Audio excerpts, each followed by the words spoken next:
A lot of people on YouTube promote dropshipping as a real get-rich-quick scheme. I don't really believe in get-rich-quick schemes, and so I'm here to tell you why I'm not a particularly big fan of dropshipping. So first off, what is dropshipping? In case you don't know, dropshipping is where a merchant would get their supplier to deliver the products directly to the customer. So the merchant would take an order, they would send that order to the supplier, which might be a manufacturer, or it might be a wholesaler, or it might be based in your own home country, it might be based overseas, and they would deliver it directly to the customer. Now, this all seems like a really good idea and it has certain advantages. So there are no upfront costs. You typically would pay for the products as you sell them, so that means you don't take any inventory risk. You can also get rid of a lot of overheads. There's no need for things like warehouse or pesky things like staff. You can also access an extensive range of inventory. You're not constrained by the actual physical space that you have, and you can offer products from lots of different suppliers.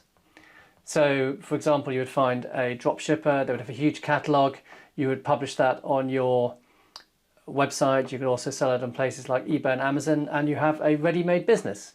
So, on the face of it, it seems like you cut down on work, you cut down on cost, and you just go straight to the bank. Now, I've never had that experience with dropshipping. I've only really ever had problems with dropshipping, so I'll now just tell you about some of the disadvantages that I think really overweigh these advantages.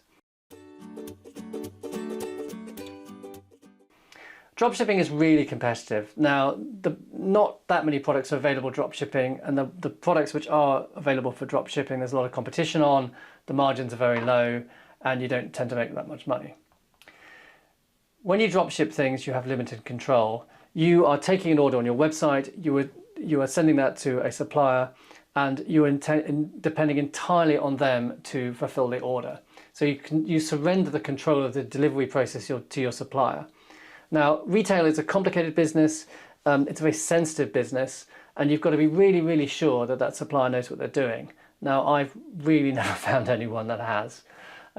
So because of that, it can lead to a poor consumer experience. So for example, you would take an order on your website, you send it to the supplier, and then what happens is that they lose it. And this has happened to me. They lose it, you have to ring them up and say, where is that order?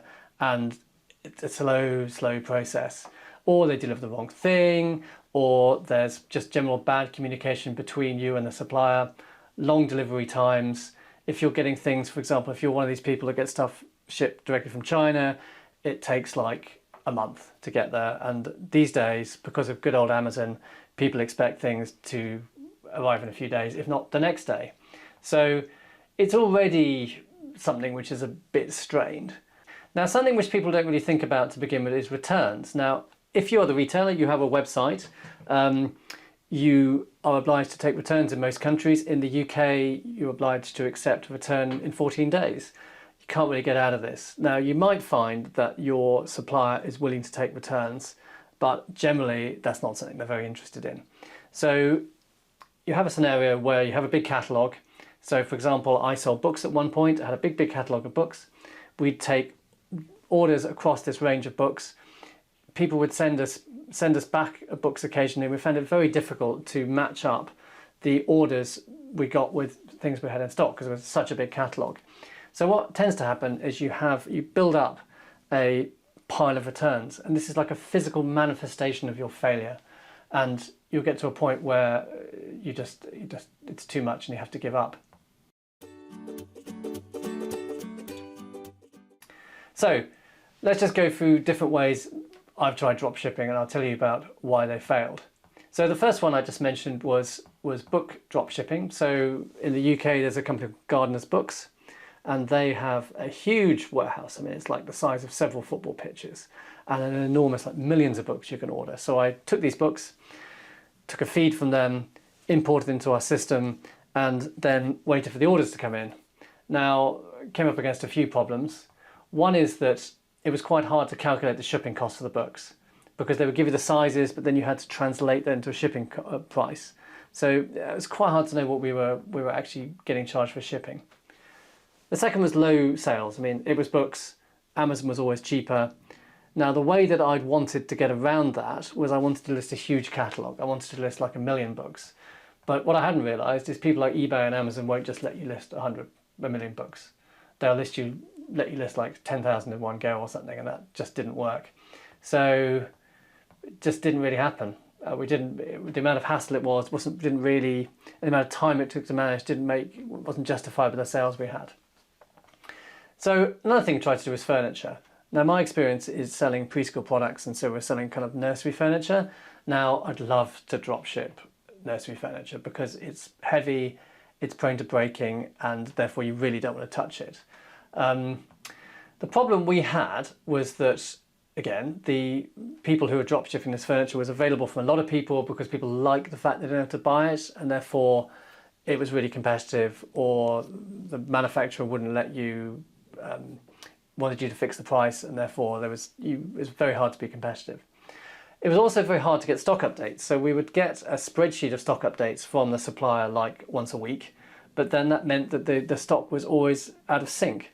And so we were always getting orders from customers we couldn't fulfill. And in fact, what generally would happen is people would go to us when everyone else had already marked it out of stock. So an awful lot of our orders were cancelled, and we had to let customers down, which is a really bad experience. Finally, buy to order. I mean, I thought this was brilliant. I thought I'd nailed it at this point. I thought what we'll do is we'll find a supplier and then have a big catalogue. And we will get a feed from them. Like a feed is like a spreadsheet which we can download every day, which has the stock levels in it. And then we will list that on our website. We'll sell it on day 1. We'll get a next day delivery on day 2. We'll ship it on day 3, and they'll get it on day 5. Brilliant. I thought it was a genius. But the devil is, as ever, in the details. Again, the suppliers weren't really set up for it. They couldn't deliver properly. They made mistakes in delivery. Sometimes they didn't deliver it the next day. Sometimes they delivered the wrong stuff, and therefore we had to be forever chasing it.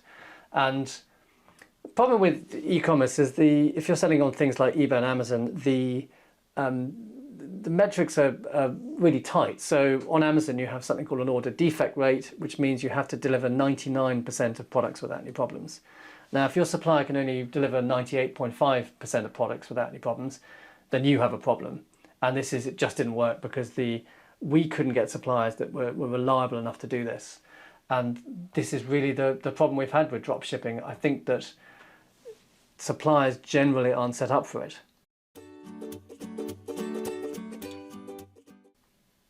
So look, in summary, as a retailer, your customer experience is the most important part of your business. And unless you have partners that can actually deliver a brilliant customer service on your behalf, then in the end it's going to fail. And the fact that you will spend an awful lot of time chasing orders which you actually have very low margins. In my experience, if you have a warehouse now, warehouses, they have their own problems, but broadly speaking, you've got it there.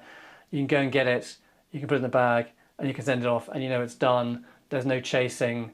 There's no having to deal with customer orders which have been lost by suppliers.